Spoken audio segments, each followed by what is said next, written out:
two more people want to come in. So we'll let them do that. Stream, live stream. Right, okay, well that's us. And as I'm an absolute stickler for time, it is now 7:30. So what I'm going to do, I'm going to introduce our speaker tonight, who is Professor, that's a new one. He's Professor Chris Watson, since he last spoke to us. Chris has spoke to us many, many times over the course of the last sort of 10 or 15 years or so, and on several subjects. And tonight he's going to talk about exoplanets. Oh, Terry's here. We better let Terry in, don't you think? Yeah. No, keep him in. Congratulations, Chris. Good news. Thank you very much. Yeah, I pulled the wool over their eyes. And so Chris will talk to us. I think it's fairly random. I think it's fair to say, Chris, it's fairly random talk about matters to do with exoplanets and habitability. So that's right. Yeah. So I'll throw up. So we'll share screens. Mute everybody, and you can unmute yourself when the time comes. Chris, let me just have a. Well, I can't do that from here. Why can't I do that from here? Because I'm in the wrong screen myself. There we go. Mute all. Right, Chris, only unmute yourself. And we've got your screen, and the floor is yours. There we go. Hopefully you can see my screen and you can hear me. Yes. Brilliant. Thank you very much. So first of all, apologies for this presentation, because I got fairly last minute notification. I've been a wee bit busy, so there might be a few slides where I'm a little bit surprised by what's on them. So I've given you, because I don't have much time, I thought I'll come in with a bit of a general talk. And this is about habitability beyond our solar system. I'm going to start off with a bit of technical stuff. I'm actually going to begin with the complex stuff and get a little bit less complex as I go on, because you get a bit tired towards the end of a talk.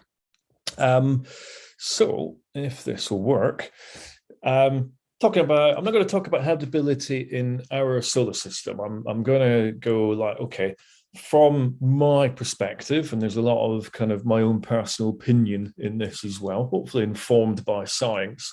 Okay, what are the problems with defining habitability? What are the problems that we have in terms of finding platforms where we might conceivably find life? And we can, defining life might be a whole separate talk. So this is just a BBC News article I screen grabbed from 5 and a bit years ago with Kepler, just showing how technology has moved on. So here we got Kepler discovers 100 Earth-sized planets, and of course many of you will know Kepler, NASA's Kepler mission, which was a space mission up for a number of years.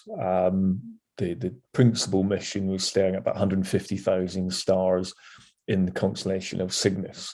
And basically, I popped this up here because you get these beautiful artist's impressions. So here we've got this lovely kind of world that we see in a multi-planet system.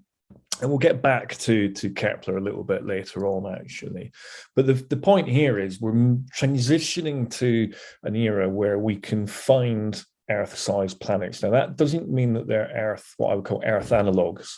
Okay, they may have different periods and so on. But we're getting to that point where we can find candidate Earth-sized planets, and as I'll talk later, we'll get to the point where we'll be able to find candidate Earth analogs in the next, let's say, decade or so.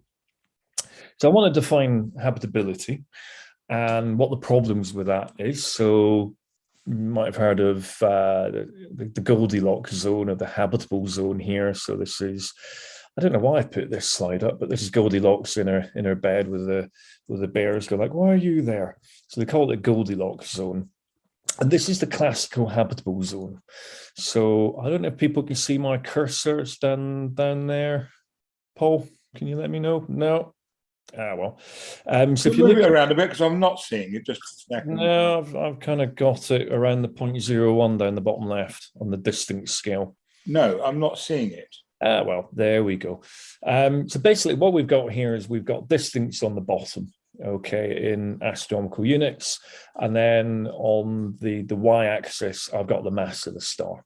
Okay, so you can find the Earth by looking at 1 AU, heading up to that, and going along from the one solar mass star, okay, which is the massive sun. And you've got the habitable zone going through there, and you can see, in this case, Earth and Venus are in there. Mars is a little bit out. And as we move to lower mass stars, the habitable zone gets closer and closer to that star because the star is less luminous. So once you get to about 0.1 solar masses, you'll see the kind of dashed lines there between 0.1 and that will be 0.4 with an M. These are called M-type stars, so these are red dwarfs. Okay, so they're a lot cooler, and therefore, if you're defining the habitable zone by the presence of liquid water, you have to be a lot closer to those stars. And conversely, if you're up at the kind of A-type stars, which are more massive stars, so now if you have a kind of a look at 2, 3 on the stellar mass plot, you'll see that the habitable zone is further away because they're more luminous. So this is the classical habitable zone. So this is assuming, okay, we're looking for a planet. We're going to assume that having liquid water on a planet is beneficial to life. And that's our definition of the classical habitable zone. And this is the one bit where I'm going to do a little bit of maths with you as to how we calculate this classical habitable zone. And then I'm going to show you, once I've told you how we calculate that, roughly, what the problems are by applying it to our own solar system. So in this graph, and this might become a little bit tricky since my cursor isn't working, but I've got on the left there the sun, or a star. Any star, in actual fact, we can go with that. So, and it's got a few nice spots. I've got a big letter L above that on the left-hand side. That star has a luminosity L. And then I've got a planet, not to scale, out there on the right. And what we have is we have that luminosity of that star. And as the light heads towards the planet, what happens is you have progressively larger spheres, if you like, that light is, or luminosity is spread out over. So if you imagine that sphere at the orbital position of my planet, okay, this is my little equation that's just popped up. Hopefully you can see that. My flux that planet receives, so that's basically light per unit area, is the luminosity of the star divided by the surface area of that sphere. And the radius of that sphere on the bottom is A. That's the orbital separation, so it's A. And hopefully many of you will know that the surface area of a sphere is 4 pi r squared. In this case, r is A, the orbital separation between the sun or the star and the planet we're interested in. So you have that luminosity L, which is then spread over an area of 4 pi a squared. And as the orbital separation gets bigger, the flux per unit area you can see drops off. So you've got a 1 over a distance squared thing, and that's why, you know, it's a famous thing. You're twice the distance from a star, and you see it being quarter as bright, 1 over 2 squared. So hopefully this works. There we go. So we have our Earth, we've got our planet, and we've got our flux that's coming in, luminosity divided by the 4 pi a squared. Now that flux is per unit area. So what do we see? Well, what we have to do is we have to calculate the flux that hits every single unit area of our planet. And what we actually see is basically that area of the planet, okay, is hopefully you can see that because I can't. If I do that, yeah, hopefully I can see it now. There we go. So basically what we're doing is we're calculating how much power input from the star hits our planet. So our P in is our power input. That's the flux times the area of the planet. And this is basically just a circle, okay? So my flux is what we had before, that luminosity spread over 4 pi a squared, times the projected area or the cross section of our planet. And that's just the area of a circle, pi r squared. In this case, I've got RP, it's the radius of the planet. We haven't finished yet. Okay. Because not all that flux hits the ground. If you went out last night and you were trying to look for the aurora, you might have noticed you weren't seeing much light hit the ground from outer space because it was cloudy. Okay, so we have basically light is reflected off the clouds, it's reflected off landmass, it's reflected off water, and therefore what you have is we've got the input power on the bottom is equal to that flux per unit area we're receiving from the sun times the area of our planet, which is the pi r squared, area of a circle of the radius of the planet, times this 1 minus A, and A is the albedo. That's how reflective the planet is. So for the Earth, the albedo is about 0.3. In other words, it reflects about 30% of the light that falls onto it. Okay, so we essentially absorb 70% of the light. So 1 minus 0.3 gives you 0.7. That's 70% of the light. So we've got our bit on the left here. We've got our sunlight coming in, which are the solid yellow arrows, and then we have a proportion of that being reflected out. That's the dotted yellow arrows where we're reflecting stuff out. And that is, just to remind you, the input power into my planet. That's fueled by the sun. That's the flux per unit area at my orbital separation times that area. That's the area of the planet that light sees. And then the 1 minus A, that's taking into account the fact that we're reflecting stuff off the surface of the planet, off of clouds and so on.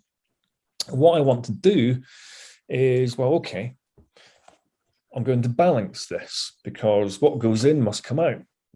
So what's the power output from our, from our planet? Well, what we've done here on the outside, on the right-hand side, is imagine taking all that power input in onto the Earth. Obviously, only the day side sees it. But what we're going to do is we're going to smear that all the way around our planet. Okay, so we have, for example, wings that will drive it onto the night side. Okay, so we're basically going to say, I'm going to spread all that energy over the entire surface, evenly over the entire surface of my planet. So in that equation, power out, that's that 4 pi rp squared. Okay, that is the surface area of our planet, 4 pi r squared. And then we're going to multiply that by the flux output. And in this case, that's sigma t to the 4th. That's Stefan Boltzmann's law. That's basically saying that it will give out a flux that's equal to sigma times the temperature to the power of 4. Okay, so we make that assumption that the Earth glows as what we call a black body, which is a reasonable assumption. Okay, so we've got our input power on the left, we've got our output power on the right, and we balance those two.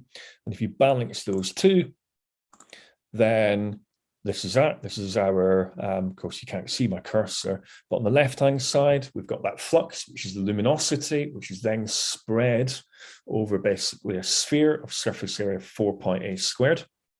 Okay, so A is our orbital separation. It then intercepts that pi r squared p that you can see there. That's the area of a circle of the radius of the planet.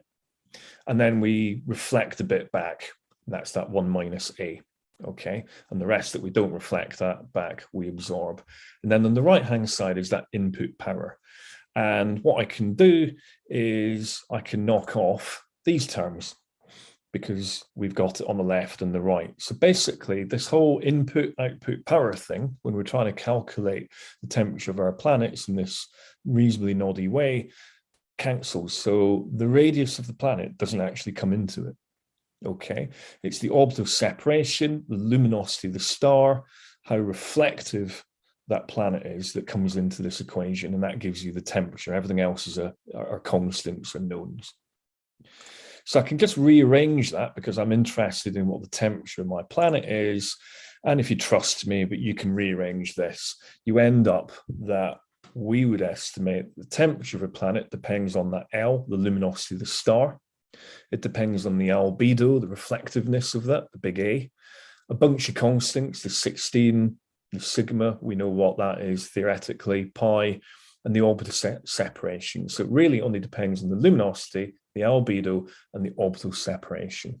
Okay, and that's how we make an estimate, a noddy estimate of what we call an equilibrium temperature of the planet will be.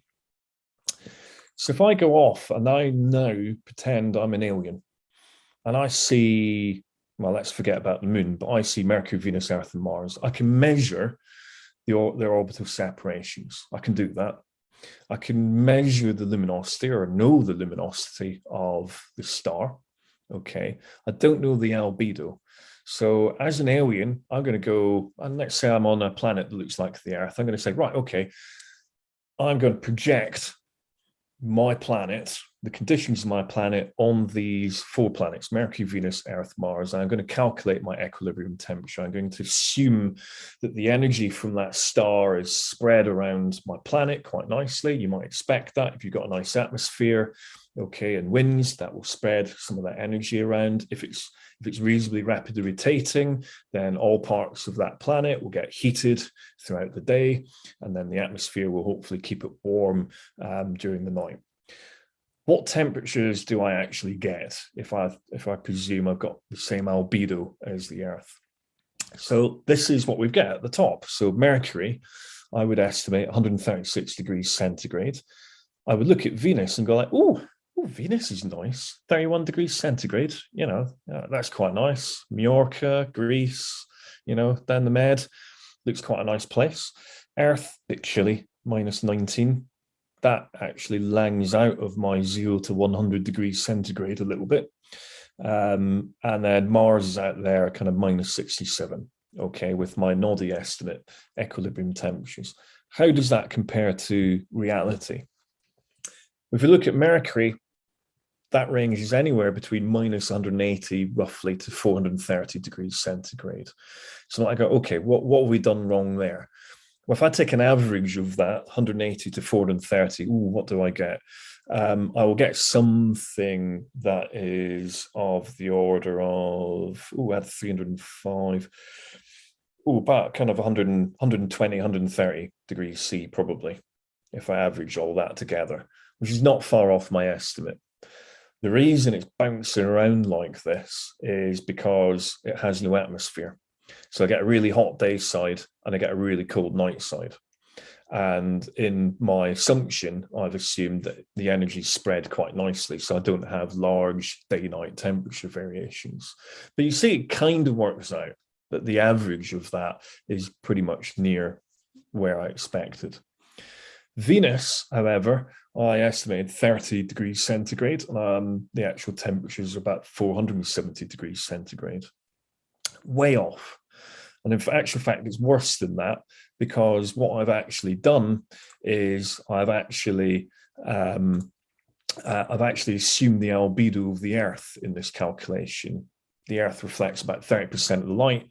Venus, as you know, has huge, covered in clouds. That reflects about 70% of the light. If I put in an albedo of 0.7, I would actually calculate a temperature lower than 30 degrees centigrade because I'm reflecting more of the light back out into space. So it's not the albedo that's the problem here. You know, of course, that Venus has a massive greenhouse effect. And that's also a similar story to the Earth. I predict here, because I haven't included anything about atmospheric dynamics, I predict the Earth being too cold compared to what we actually see. And again, as you know, Earth has a greenhouse effect as well. So you have to be very careful when you're actually doing these things, because there's a lot of information that you don't know about the atmosphere itself with the greenhouse effect. And this is just a thing that we have. So we have the light coming in, 343 watts per meter squared, and we're reflecting about a third of that out. So if you look at it's itemized number 3, you can see outgoing solar radiation about 103 watts per meter squared. But within that, you've got your greenhouse gases, and then you have that basically infrared radiation from the rocks, being absorbed by the greenhouse gases and then being essentially re-emitted back into the atmosphere, and that's warming the atmosphere up. And we all know about the greenhouse effect and the climate effect that we actually have. So in the modern habitable zones, you have to be very careful when you're defining habitable zones. That tends to now take into account effects such as the greenhouse effect. And a lot of the modern definition of habitable zones, I can't just put in an equation because there are other physics that have to go into this. But you'll see here, instead of orbital separation on that bottom, we've now got effective stellar flux. So one is basically saying you're receiving the same amount of flux as you would on Earth. So essentially the modern habitable zones tend to be scaled to what you're seeing here on Earth, rather than orbital separation. And then you can do things like, okay, I can do a moist greenhouse effect. That would be something like you have on Earth. You can have a maximum greenhouse effect. So if you have a look at the top right there, hopefully you might be able to see maximum greenhouse there. But if you have a maximum greenhouse effect, then you can bring Mars into the habitable zone. You can do things like you can put planets closer into the host star, but big up its cloud deck. So you make that planet more reflective, so it absorbs less of the energy. And that way you can also move the habitable zone closer in. I actually do not like the term habitable zone.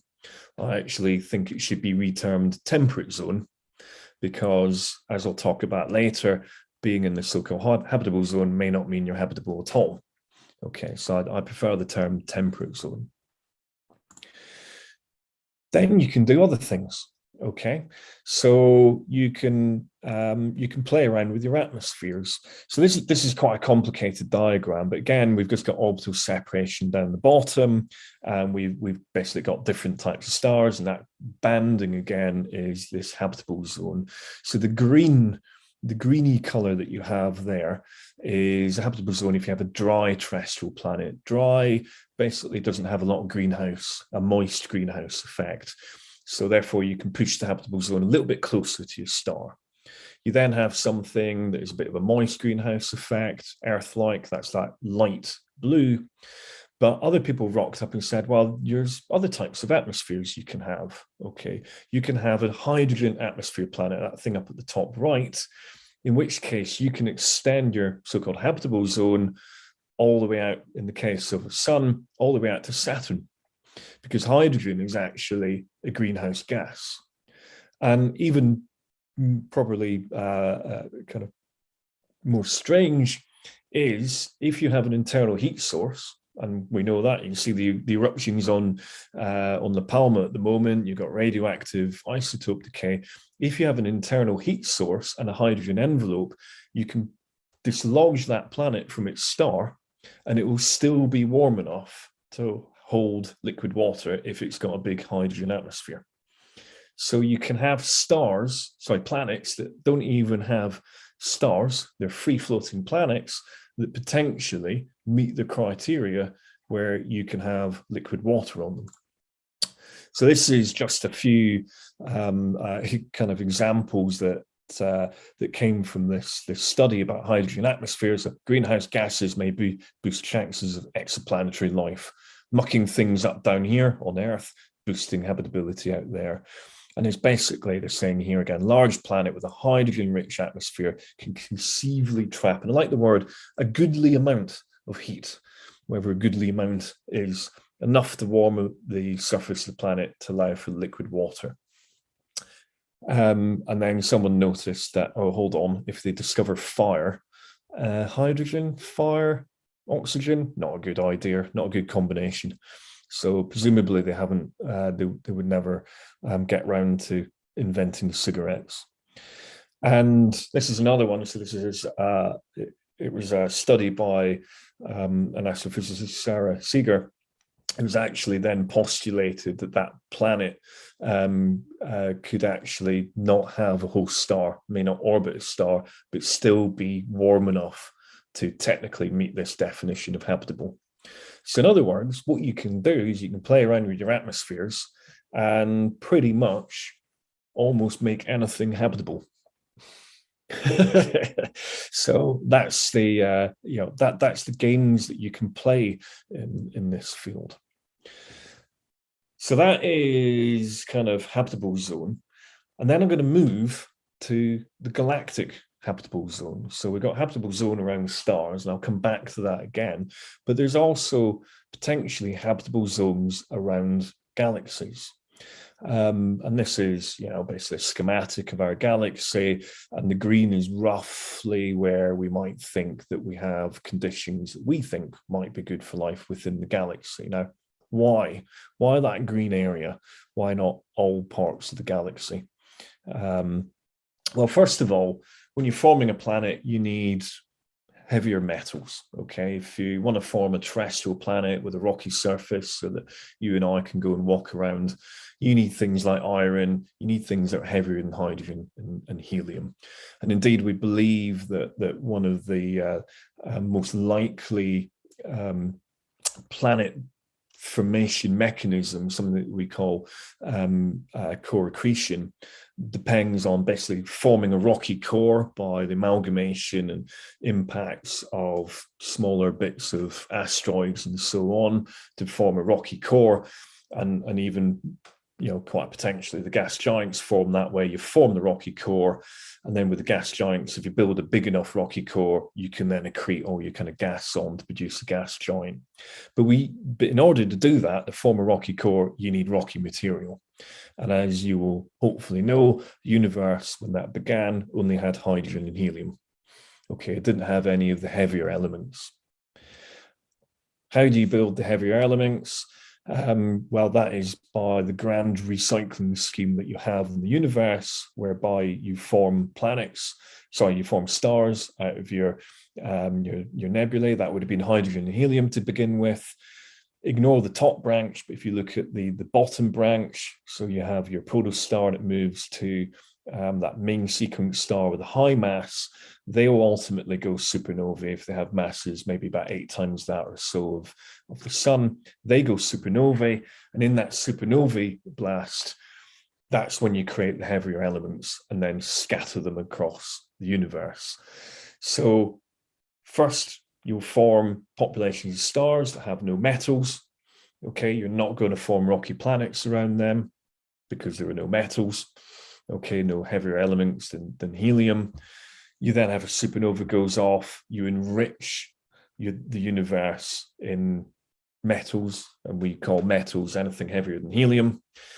And that process keeps going. So with each subsequent population of star and star forming material that you have, you're building up what we call the metallicity of that region. So you have this this fantastic recycling. So if you start with up here on the top, at the top, sorry that my cursor doesn't work, we've got that box interstellar medium. You then have star formation. So stars will form. If you look at that right branch of high mass stars, they will form a supergiant. Those wings will actually push out things like hydrogen, helium, carbon, and so on. But eventually they go supernova, and that's where the really heavy elements carry on. And then those heavy elements and the stuff that was released in the supergiant phase then all go back into the interstellar medium, form a next set of stars, and around those stars, the planets start to form. So with time, you build up heavier and heavier elements in there. And if you look at the kind of our galaxy, what you find is the central regions of our galaxy, these are quite old stars, and they're fairly metal poor. So in the middle of our galaxy, maybe we don't have sufficiently high quantities of metals or heavier elements to form planets. As you move out into that nice green shaded region, you have, and that's where our sun is, you start to build up younger populations of stars, which are enriched relative to the older populations in metals, and therefore the debris that's left over, which then goes into forming the planets, the debris left over from star formation is also slightly or progressively metal rich as you go out. And then you've got some complexities with how the galaxy formed. So you also have other areas outside of in the outer reaches of the galaxy when the metallicity becomes too low, and also the galaxy is starting to get a little bit sparser here. So we might have this Goldilocks zone of metallicity. You might think, right, heavy metal rules. Maybe it's good to have lots and lots of metals. Okay, so in this plot we've got here is another consideration. So if you have a look at the graph on the right-hand side, this Fe over H at the bottom, okay, is basically iron over hydrogen. Okay, it's the amount of iron you have relative to hydrogen in stars. And what we've got here is on the left of that plot, 0 is basically the sun. Okay, something at 0 on this plot on the x-axis is has solar metallicity. So our solar system, for example. Things to the left of 0 on that bottom axis are metal poor. Things to the right are metal rich compared to our own solar system. Okay. And then what we've got is we've got a histogram of giant planets, in fact, hot Jupiters. And that's the blue and the light blue. So what you see is this plot is basically showing us, okay, stars that have these big gassy planets that we've detected tend to be metal rich. And that makes sense. More metals, you can probably build bigger planets. Single stars, we haven't detected big giant planets. That's in the red. And what you see is you see the distribution of the metallicities there is systematically lower. So they're systematically metal poorer than stars that have that have giant planets in them. So you might think, okay, that goes with what we were saying. We want metal-rich environments to build planets. But your problem is these planets are these hot Jupiters that we're seeing. And these hot Jupiters, what we think is we formed where Jupiter is now, and they migrate inwards. And if you imagine Jupiter came steamrolling past your window, you're probably not going to be too happy about it. Okay, so as these things steamroll in, and they can steamroll from, well, Jupiter has an orbital period of about 12 years. Hot Jupiters that we see can have orbital periods below a day. Okay, they will rattle through the inner planetary system and just scatter planets like Earth and Venus out of the way. And we see that. We see these systems that have these big gas giant planets that are close in. They're on their own, typically. We don't see small planets with them. So what we think is that basically inner planetary systems get destroyed by the migration of gas giants. And also, in the last slide that I showed, you see more of these gas giants around really metal-rich systems. So, to summarize, you have a system that doesn't have enough metallicity. You can't build the planets that are rocky because the rocky material, building material, doesn't exist. And then from the other point of view, if it's too metal rich, maybe we generate too many of these big gas giants that may or may not then rattle through the inner planetary system and disrupt all the small objects. So maybe having a system or a region of the galaxy that's too metal rich is also not the best place to be. Another place that you want to avoid, and it's both place and time, is of course we need supernovae to produce the heavier elements that will build our rocks, but supernovae in life probably don't get on very well. Okay, so if you have a look at the early Milky Way, it was forming in the inner regions lots and lots of massive stars. They were then going supernovae. That's good for production of later material that will form your planets, but that's bad for anything that's actually already there because they're going to get blasted by the supernovae. And you know, perhaps life does not like to be blasted by nearby supernovae. So here's a complicated plot for you. let me run through. This plot is trying to bring all of that together, basically saying we don't want to be in a bit of the galaxy that's too metal poor, okay, because we can't build the planets. We don't want to be in the galaxy that's too metal rich, because then we might have this propensity to build these big gas giant planets, and they might then rattle through the inner planetary system and scatter them. So we don't want to be too metal poor. We don't want it to be too metal rich. We also don't want to be too early on in the formation of our galaxy. So let's have a look at this plot. So we basically, down at the bottom on the x-axis, that bottom axis, the bottom left is basically the center of our galaxy. And as we move to the right, we're moving outwards from our galaxy. Okay, so we're going from the center of the galaxy, and then as we go right, we're going to the suburbs. Okay, we're moving away from the town center. And then what we have on the y-axis, the vertical axis, we basically have right again at that bottom left-hand corner, that's when the galaxy forms. And as we go up to the top, that is the present current time. And this is basically when the stars are forming. And what we find is if you're really near the center of the Milky Way and you try to form life too early, you have too many supernovae, because at that point in time, right in the center of the galaxy, when the galaxy is quite young, you've got lots of supernovae going off because you've got this massive star formation going on, and they die quickly and they explode. If it's also too early on, you haven't had that time for these supernovae to basically inject heavier elements into the interstellar medium. So that's why you've got early on, down the bottom of the plot, near the center, too many supernovae, you're killing off life probably. As you get further out, okay, you're further away from the supernovae, but you're still too early and you're too metal poor. If you go up to the top, okay, you start near where all your supernovae were, you start to have things that are a bit too metal rich. If you try to form things now, maybe you're forming these hot Jupiters. And then the other thing that's been factored in is how long it takes life to get going.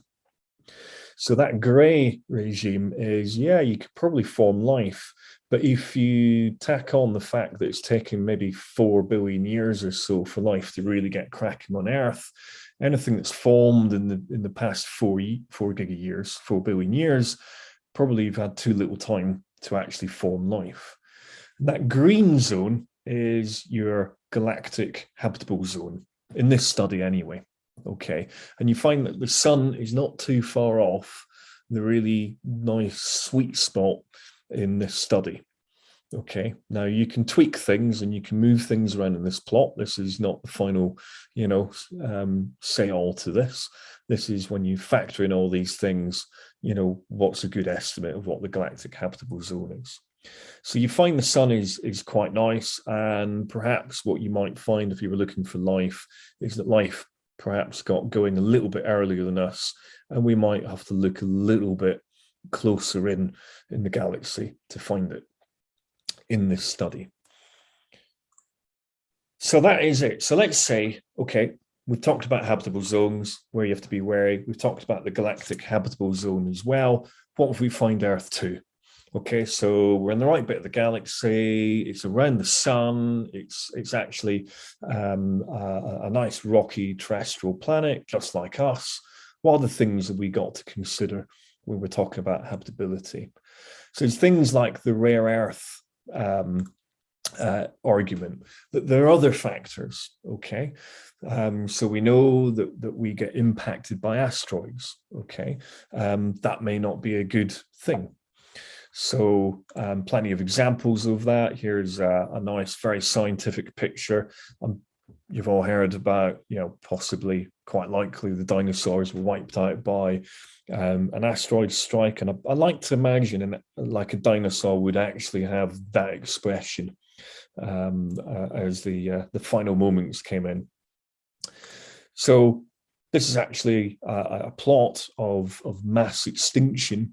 This is actually marine life, percentage of marine life in terms of what's been extinguished And you see these periodic mass extinction events. You know, there's one out around about 250 million years ago that wipes out about half of life, of marine life.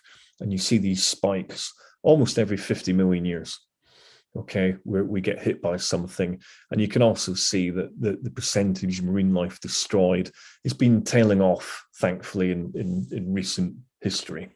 I guess things were a lot more violent in the past. There were a lot more bits of rock to hit us.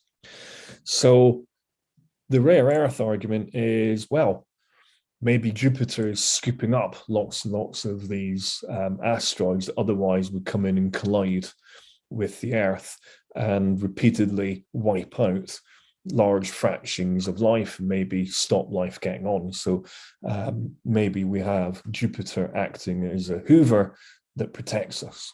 And maybe other Earth-like planets, you should be looking for Jupiter-like planets in the system as well. The other thing that's special about the Earth is we have the moon. So the moon acts to stabilize our tilt of our rotation axis, so we don't have wild changes in our seasons over time. Mars likes to wobble around a lot, so Mars over its history has probably had quite extreme, or at least relative to the Earth, extreme variations in its seasons. The other thing that the moon does is it produces tides on Earth, and that means you have this transition between sea and land, and possibly this actually, you sweep up some fish that comes onto land, and then you have natural selection, which means the fish that develop feet and lungs are the ones that survive out on the beaches. So there are possibly those aspects. Another aspect is, of course, we have stellar activity. We have these flares and prominences. And as you know from the last couple of nights with the aurora, the Earth has this lovely magnetic field, which is caused by the Earth's spin and its molten core, which generates basically a magnetic field. And in order to do that, you need that molten core, and you need it to be rotating relatively quickly. We rotate once a day. So we have this magnetic field that protects us from the charged particles from the sun.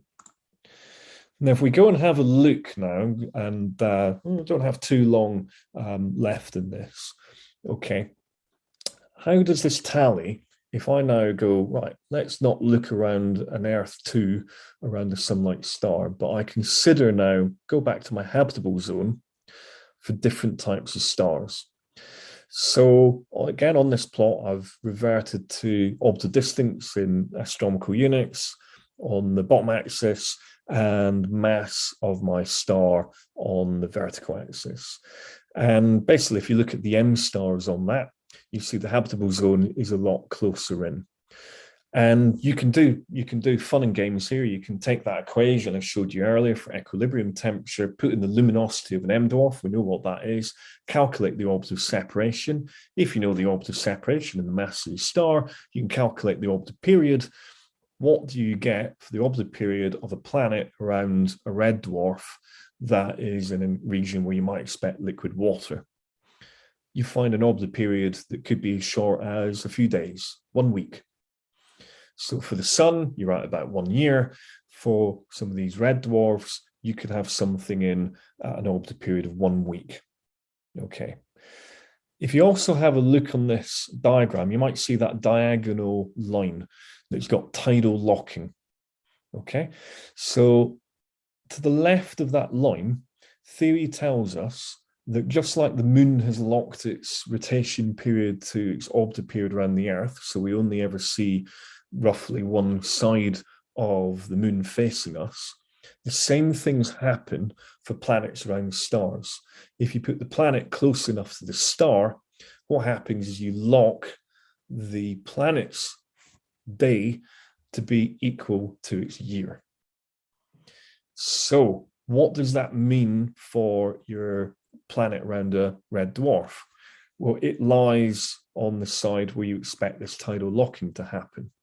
So in other words, we theoretically expect planets around red dwarfs to have days that last the same length of the years, i.e. of the order of a week, or 2 weeks, that kind of order. So in other words, we spin the planet down. Okay, it won't have a rotation period of a day.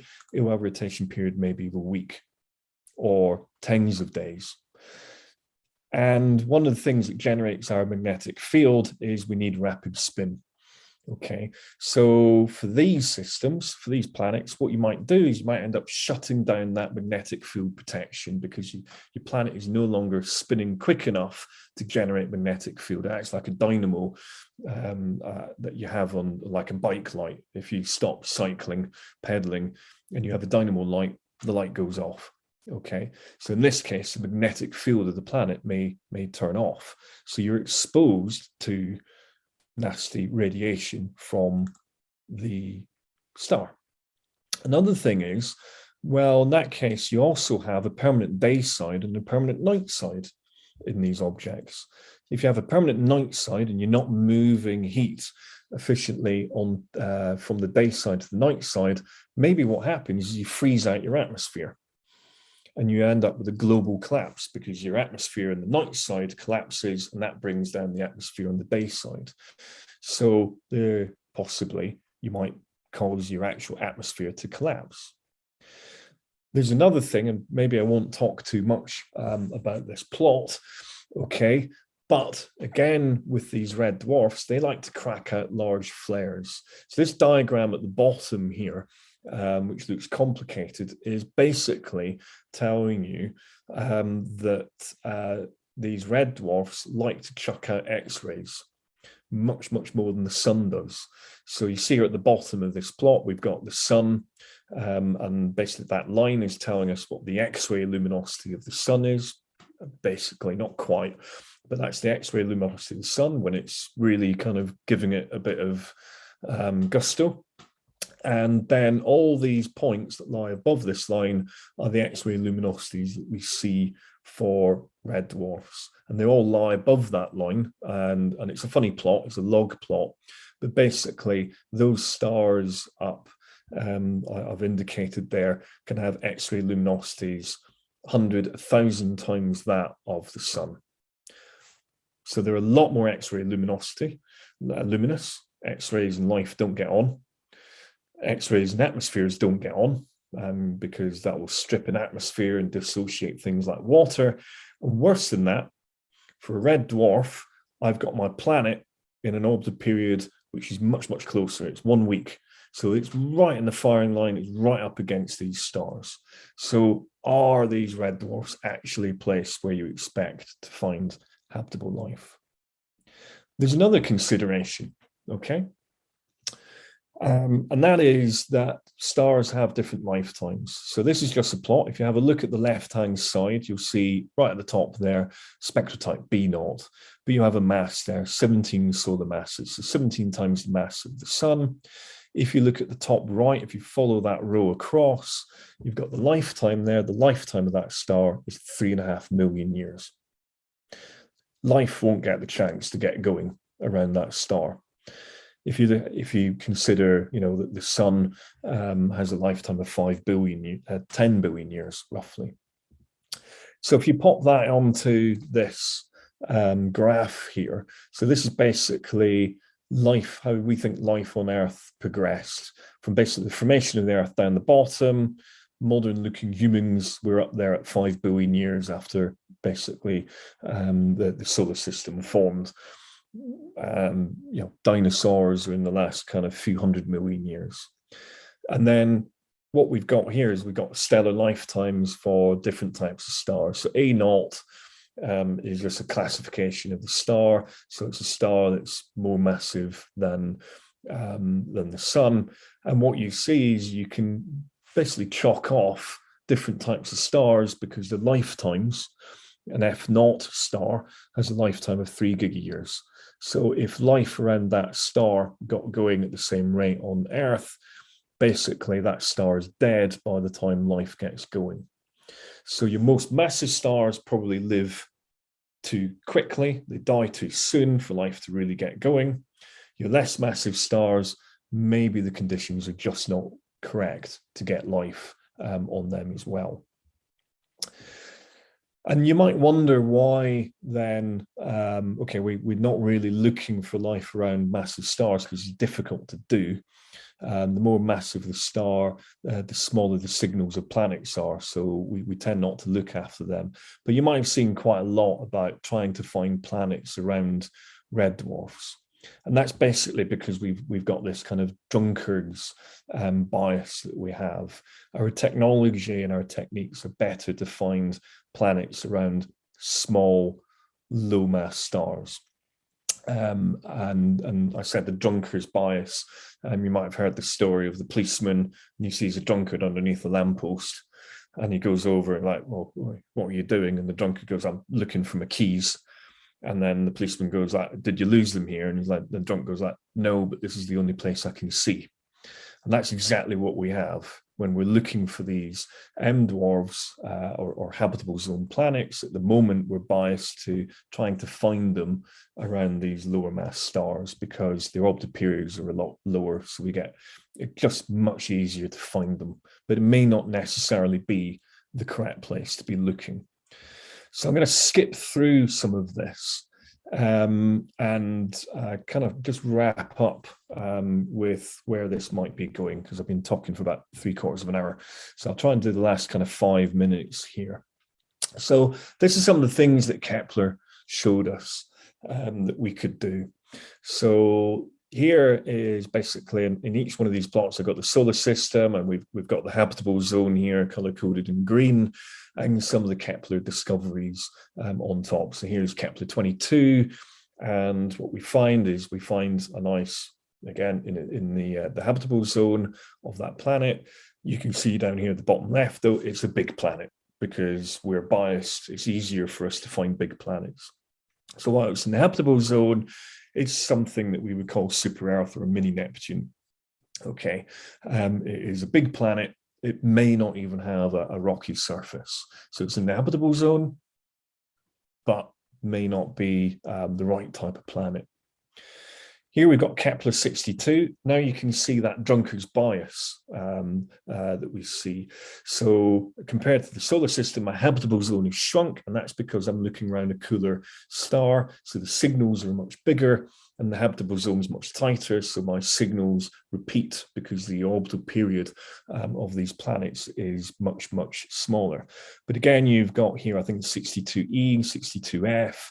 Now we're finding planets that look a little bit more similar in terms of the radius compared to Earth. Kepler 69, here's another one. And again, you can see that we're biased to the inner part of the habitable zone in this case. And again, we're looking at a more, a larger radius planet. Kepler 186 was actually the first planet of similar size in terms of radius to the Earth that was found in the habitable zone. And you can see here, again, it's an artist's impression, but again, you can see that the estimated radius is quite similar. But again, have a look at the habitable zone, the size of the habitable zone. Again, this is around a low mass star. Okay, so again, we're looking at things that are pretty close to the host stars. And one might question whether these things are really habitable. So what's the future? Okay, so we're picking up interesting objects that are in the habitable zones of low mass stars, lower mass stars than the sun. They tend to be a bit bigger. Plato is a mission that I'm particularly excited about because that is the first mission that is designed to find planets around sun-like stars that are in an Earth-like orbit. So Plato is a mission. It looks for the transit, it looks for the star passing in, the planet passing in front of the star, and the wee blip of light.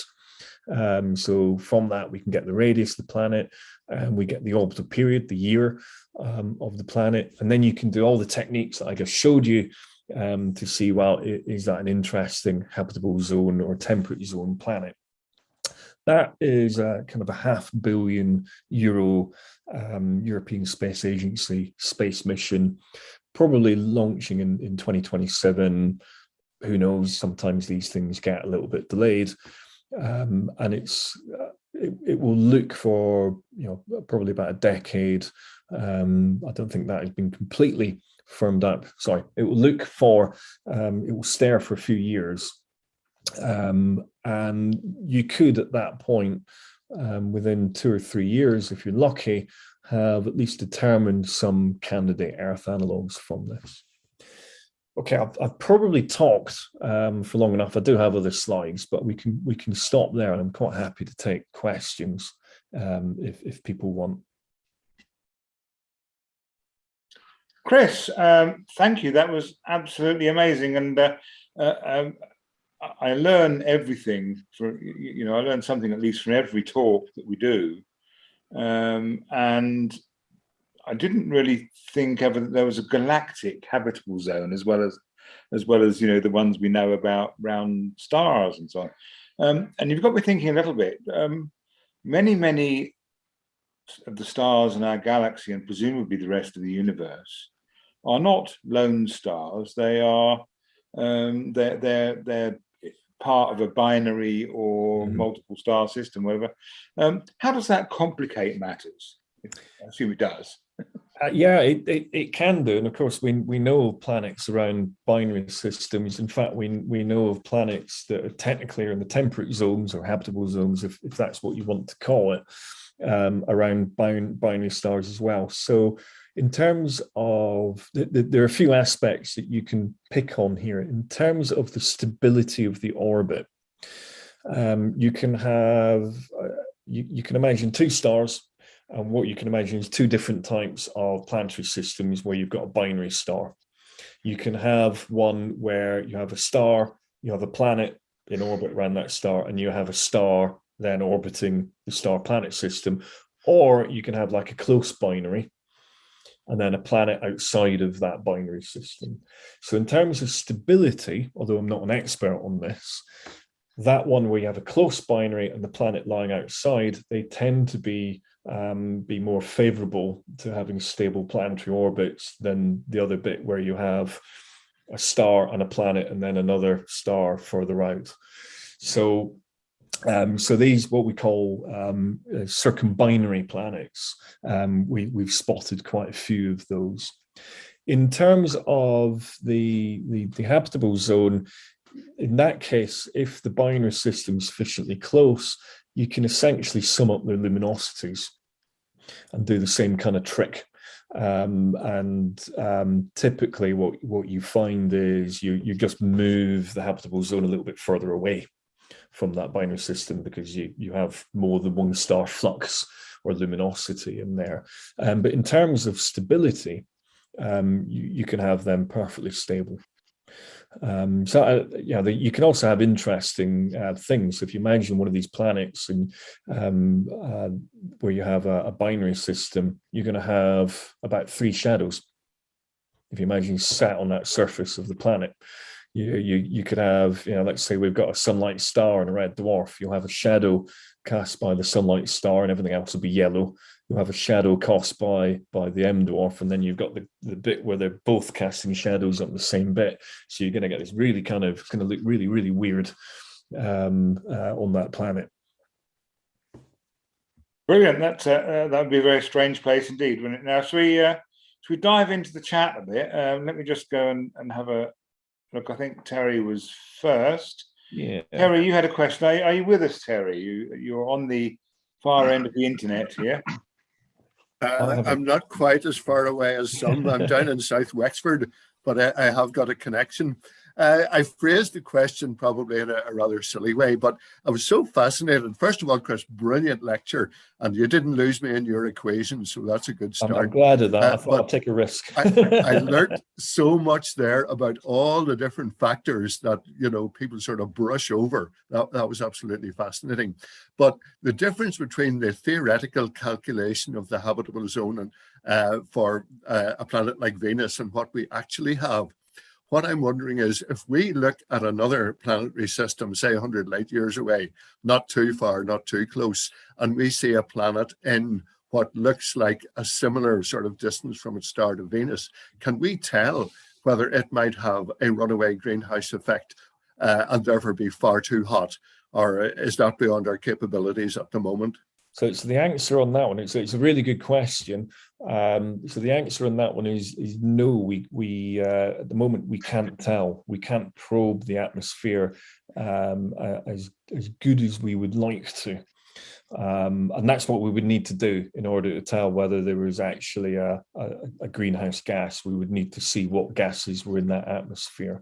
At the moment, we're really kind of restricted to these hot Jupiters, and in some case, what we call super Earths. You don't have the same thing in the solar system, but you can think of them as kind of sub-Neptune type planets. So in the best cases, we can kind of probe their atmospheres. So I did actually have, although my cursor has completely disappeared, so I've got no idea where my cursor is. There were cases I was going to have in here, which was, I don't know if you can see that slide or whether now my cursor has disappeared. But there was I think a kind of proposed mission called Darwin. I think it was also a terrestrial planet finder, which was to have a flotilla of spacecraft doing interferometry and hence directly image other planetary systems. So there's a kind of artist impression on the left there. On the right is basically what our solar system would look like. Okay, so you can see you can actually pick out Mars, Venus, and Earth with this. It's basically trying to directly image these. And in some cases, yeah, it could do spectroscopy. They proposed a spectroscopy element to it, but they could even measure, for example, the light variation from a planet as it rotates. And here they kind of reconstructed the continents of Earth, what they might be able to reconstruct with this mission. But it's incredibly difficult to do. And that space mission, one of the issues was with this flotilla of spacecraft. What happened is when they were trying to they realized when they relayed the data back to Earth, every action has an equal and opposite reaction. Moving data actually was enough to knock the spacecraft out of alignment. Believe it or not, it's like me texting someone and then zipping off in the opposite direction. Okay, that's how sensitive this was, and incredibly expensive mission. So basically, it got ditched because of the technical issues. So either we have to get really, really, really good with our techniques that we currently have, and that's tough. It is very, very tough to do. Or we need a mission like this to do that. Hopefully that answers your question. So at the moment, the answer is no. We would not be able to tell that there was runaway greenhouse gas. Good, thank you.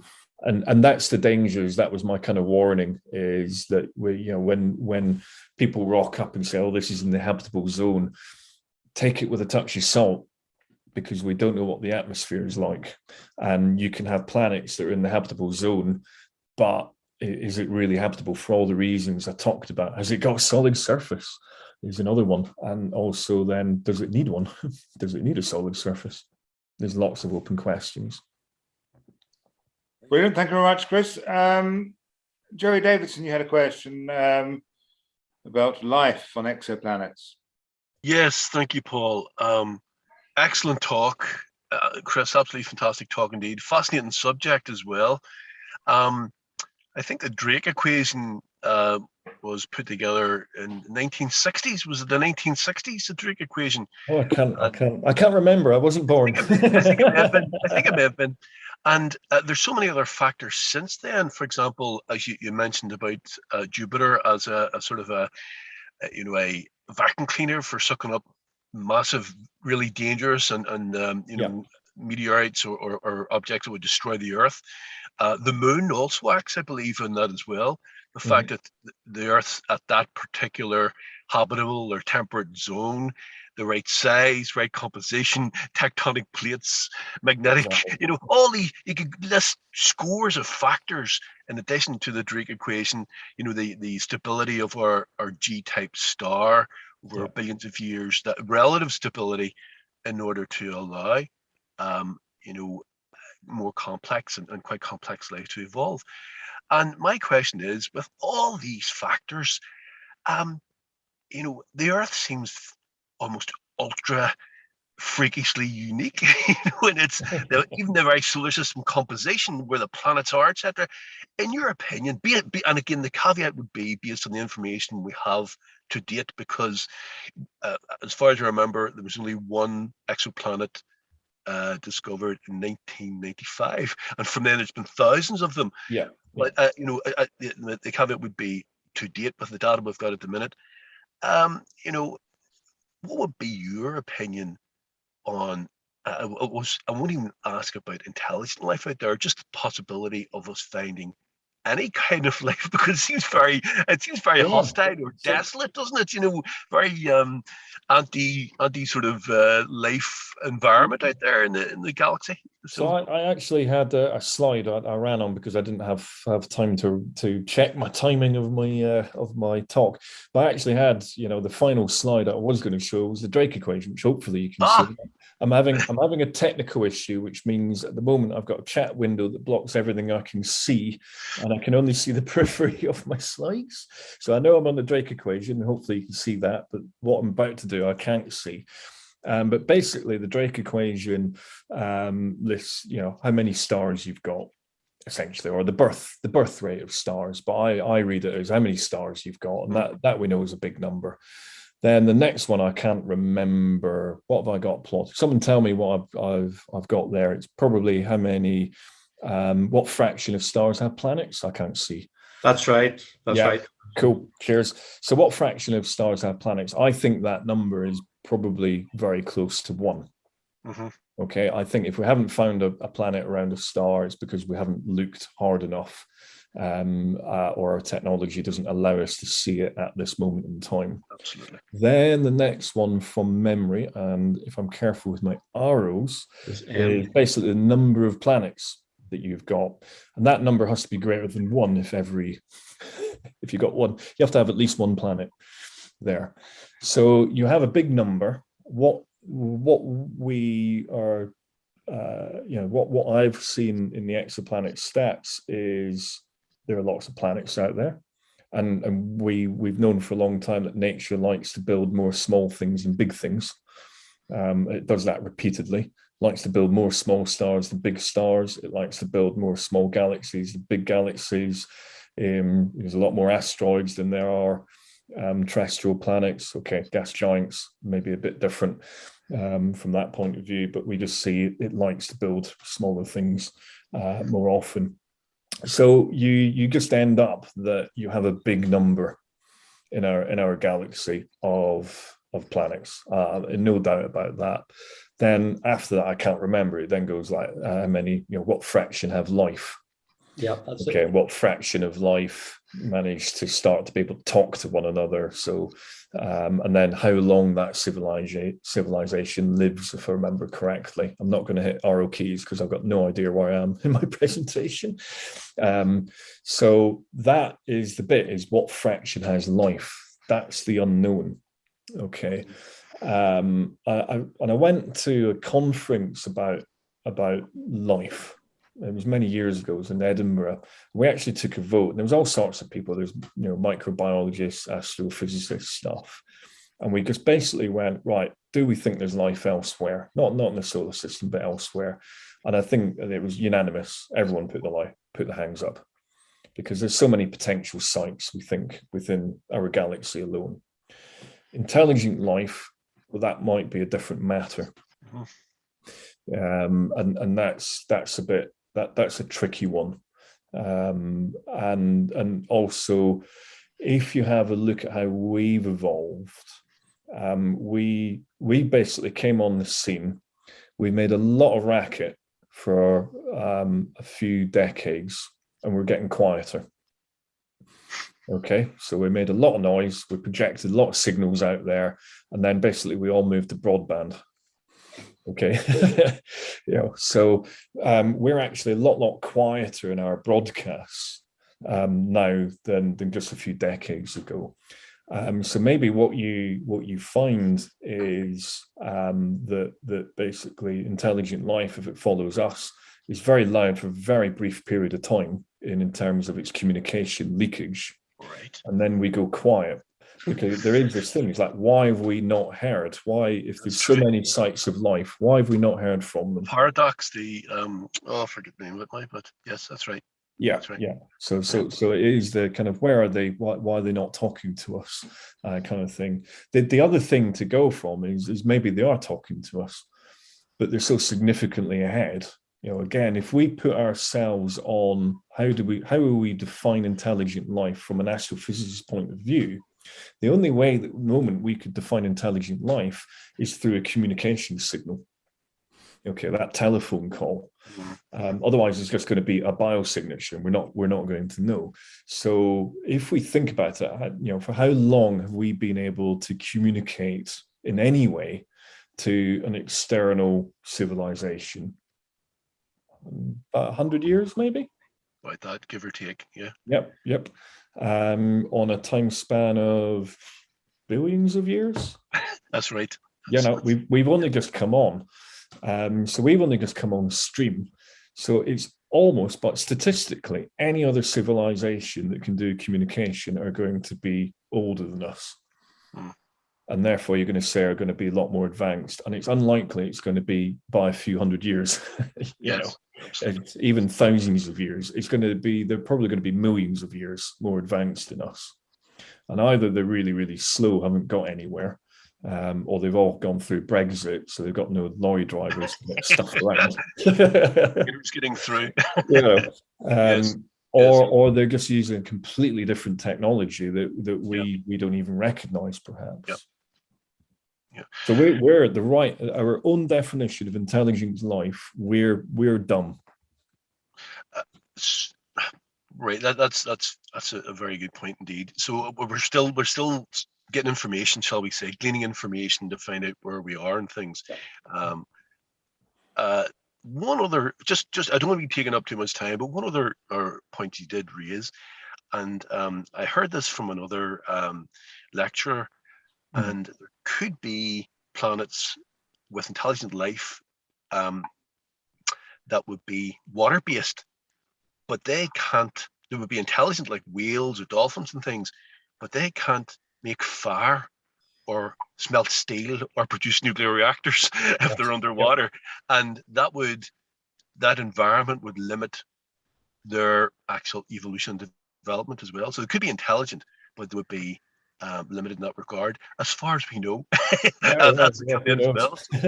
Excellent. Thank you very much. Excellent talk indeed. Brilliant. Thank you, Chris. Yes, and that's a good point about, you know, I work in the television business and all, and of course, you know, analog radio and analog television is easy to decode and radiates outwards.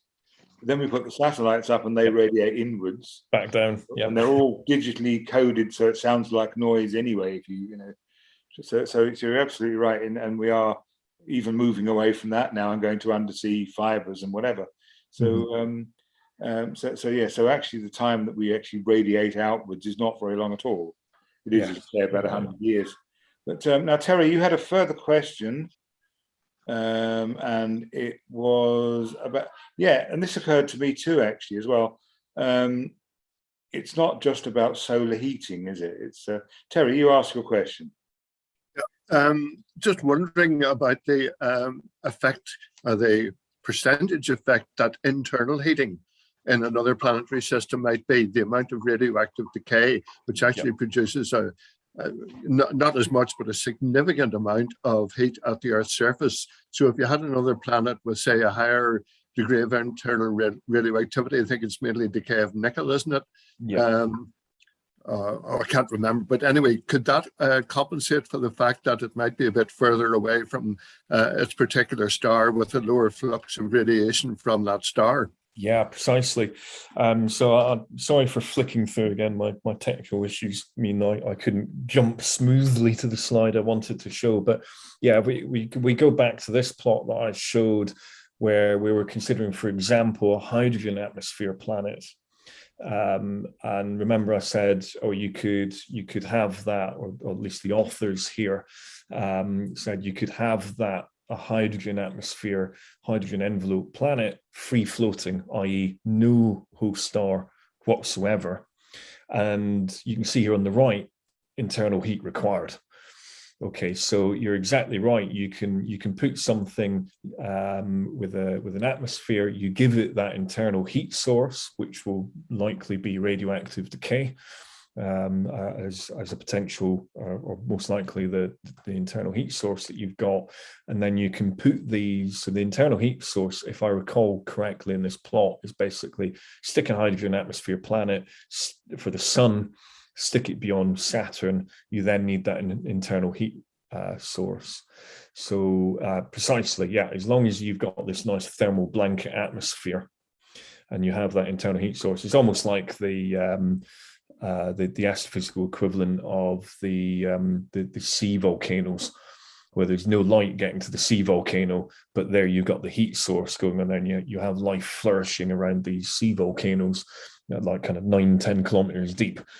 Yeah, it's the same kind of idea that you can have here. Thank you.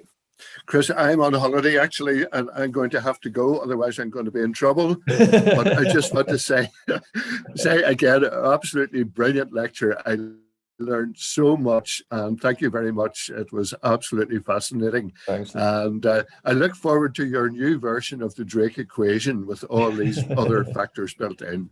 So thanks again, and nice seeing you again, I'm signing off. So bye everybody, Bye-bye. and Terry, thanks very again. quickly before you go, do you quickly want to plug the next lecture? I've just sent the details out by the WhatsApp group. All right, okay, that's good. I'll put it on the website and all that. Okay. It's Fraser and from UCD. Exact title, but it's gravitational waves and neutron star mergers. But right, it went out on the WhatsApp group, so you should get it from that. Brilliant. Okay. Terry, Right.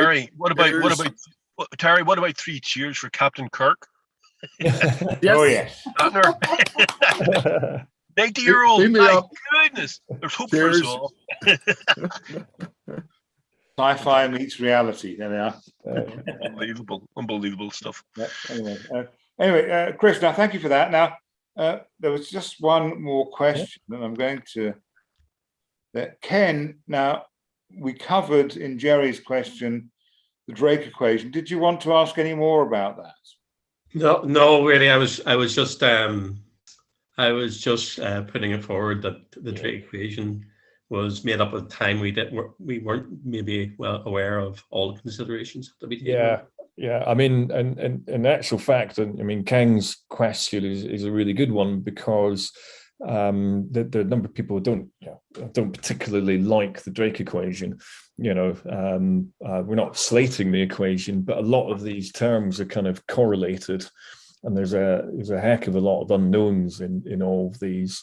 Where it's beautiful is it's a fantastic equation for getting somewhere to picturing how much life there can be, but the individual parameters in there itself, if you were going to scientifically review it, you would say, no, this is a terrible equation because this is correlated to that, and how do we measure this, and so on. Yeah. But in terms of kind of posing it in a clear way, it's a fantastic equation.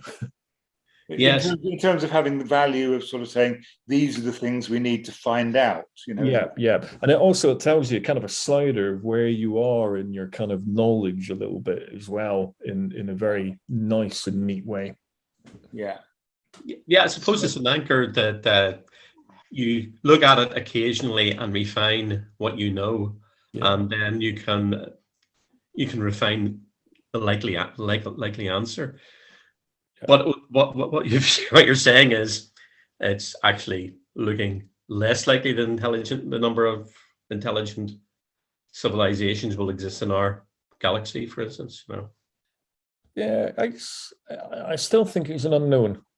It is. You start off with a fantastically big number, don't you? Yes. Yeah. And you just get to this point where you hit a barrier where you can't really tell what's going on, and you're not sure how you're going to test it. I think we'll be testing fraction of planets that have life, and I think or at least we'll be testing what fraction of planets may have life based on what we think life likes. We like the Plato mission, for example. Yeah. But yeah, beyond that, it then starts to get tough. So my feeling is that we will, if I stick my head out, I think kind of maybe by 2030, we will have ideas of where candidate Earth-like planets may be. Not to say that there's life on them, but I think we'll know things like the radius and obta period, and whether they may look like Earth. And then we have a lot of follow-up work to do after that period to get there. So, for example, we by 2030, if we're looking back at our own solar system and the orbits are aligned, then we would be able at that point to detect Earth. Yeah. Also, the James Webb Telescope coming online. That'll help with the exoplanet atmospheres. I don't think it's going to push us all the way to doing kind of Earth analogs. I think super Earths, and you might be lucky there. But data, extra data always helps. It pushes the technique on. It pushes our ability to characterize atmospheres. Yeah. And also we're doing things with the Hubble that we never thought we could do. So perhaps that will happen with James Webb, that we'll be able to push the boundaries even more in ways we haven't considered yet. Yeah. Yeah. Plus, Chris, recently, the Jupiter and Saturn planets as well, the moon's going around them with the gravitational force causing heat within the moons, or some of the moons. It actually may cause water to melt, and there may be the possibility, the conditions there, with minerals and water and things like that, the proper conditions, that life, it's possible. We don't know yet. And that's just something that's arisen over the past number of years, recently. And it's a good point, because it wasn't even something I touched on in this talk. It's tidal heating of satellites. Didn't even touch on that, because you got a whole spectrum of things that you could do, and I could have talked for another hour. Well, that's true. I did a course last year in Edinburgh, just an online course in exoplanets, and I would love to do a master's or a PhD or something in it. It is a fascinating subject, and again, it's right at the very cutting edge of our scientific discoveries, but the information's pouring in with our more modern technology and what we're finding out and what we have to discover. Good grief, the possibilities are fantastic. But it's a fascinating subject. It really is truly fascinating. And practically every month or every week, nearly, sometimes there's a new discovery or something else is found, and ingenious ways of getting information from these distant stars. So fantastic, absolutely brilliant talk indeed tonight. Fantastic. Yeah, thanks very much indeed, Chris. It was an absolutely marvellous talk. Now, I'll tell you where my history of this. That when I was a teenager at school, which, believe it or not, was less than 50 years ago, but not by much, the received knowledge then was that we knew of precisely 2 exoplanets, which were orbiting Barnard's star, with coincidentally the same periods as Jupiter and Saturn orbit our sun. And in fact, that's what was being measured, by it was the proper motion of Barnard's star seemed to wobble. That was because of Jupiter and Saturn, not planets around Barnard's star. Exactly. We've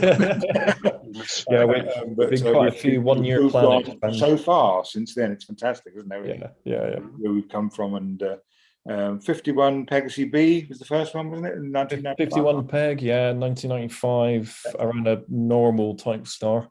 Yeah, and so we've come a hell of a long way, really, since then, and with, say, James Webb and all that, we'll find out much more. But Chris, thank you very much for coming to talk to us. It's always a pleasure. We always learn a lot out of it. It's great to see you. Take care. Thanks very much. Take care, everyone. Thank you. And congratulations again. Thanks. Cheers. Bye. Cheers, Chris. Fascinating subject indeed, isn't it? You know, really, there's about 100 questions I would have in my head, but yeah, amazing stuff indeed. Well, Dave, Stuart, how are you